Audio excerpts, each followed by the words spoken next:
ఇల్లు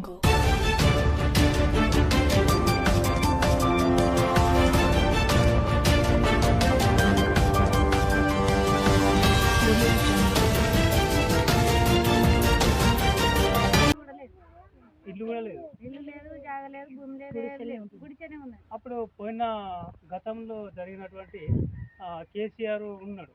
కేసీఆర్ ప్రపంచం ఒక 10 సంవత్సరాలు చేసిండు ముఖ్యమంత్రిగా. చేసినప్పుడు నీకు డబుల్ బెడ్రూమ్ ఎందుకు ఇవ్వలేదు? ఎందుకు? అప్పుడు సర్పంచ్ నువ్వు అడగలేవా? అడిగినాం కానీ రాలేవన్నారు. సర్పంచ్ నీ పేరు రాలేదన్నారు. నీకు భూమి లేదేం లేదు, ఏది లేకుండా మరి ఎందుకు ఇవ్వలేరు? మీరు అడగలేదు? అడిగినాం కానీ రాలేదన్నారు. అప్లికేషన్ పెట్టినా ఇగో ఇలాంటి దుర్మార్గమైనట్టు ఈ వ్యవస్థ. వీళ్ళు ఏంటంటే పేదలు. ఈ ఒడ్డరి సంఘం అయితే వీళ్ళకు ఉండడానికి గృహము లేదు, దున్నుకోవడానికి భూమి లేదు.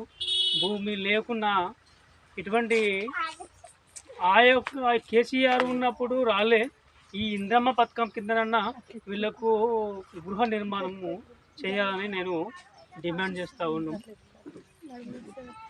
నీకు ఇప్పుడు ఇల్లు కట్టుకుంటావా? రాపించినావా? మొన్న రేవంత్ రెడ్డి ఇంటర్వ్యూ జరిగింది కానీ రాకపోయారు. ఎప్పుడు వచ్చేది నీకు పిలిచేస్తుంది. నాకు పింఛన్ వస్తుంది.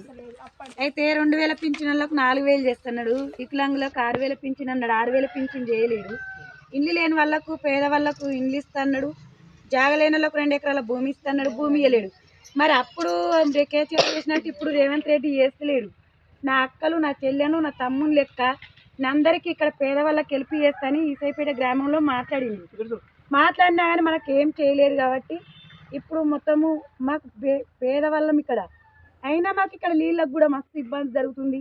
ఇక్కడ నీళ్ళ ట్యాంక్ లేదు, మన చిచిరోలు లేదు, గెటేర్ లేదు, చాలా ప్రాబ్లమ్స్ జరుగుతుంది ఇక్కడ ఈసైపేటలో. సర్పంచ్ పట్టించుకోడు. ఎటువంటి సర్పంచ్ ఇక్కడ పట్టించుకోరు. ఇల్లు పర్మిషన్ అన్న ఇయ్యరు. ఇల్లు లేదు, ఇబ్బంది అవుతుంది, బాగా ఇబ్బంది అవుతుంది.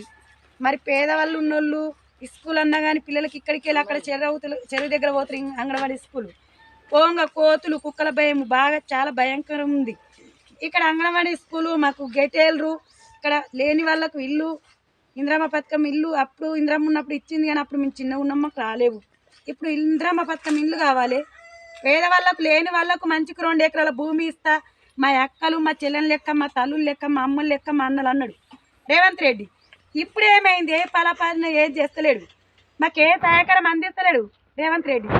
ఎందు గురించి మరి ఇప్పుడు ఒక్కొక్కళ్ళు ఇబ్బంది పడుతున్నారు, మస్తు ఇబ్బంది పడుతున్నారు. లేనోళ్ళు తిండికి తిందామంటే లేక మస్తు ఇబ్బంది, మస్తు ఎన్నో ప్రాబ్లమ్స్ జరుగుతున్నాయి. మా ప్రాబ్లం వాళ్ళకి చెప్పాలి. అప్పుడు అన్నాడు అక్కలు, చెల్లెళ్ళు మీకు ఒక్క పోరు పడితే నేను ఇక్కడ వచ్చి ఏదైనా నేను చేపించగలుగుతాను రమణారెడ్డి అన్నాడు. రేవంత్ రెడ్డి అన్నాడు. రమణారెడ్డి కూడా ఏం పట్టించుకోవడం జరుగుతలేదు ఇక్కడ.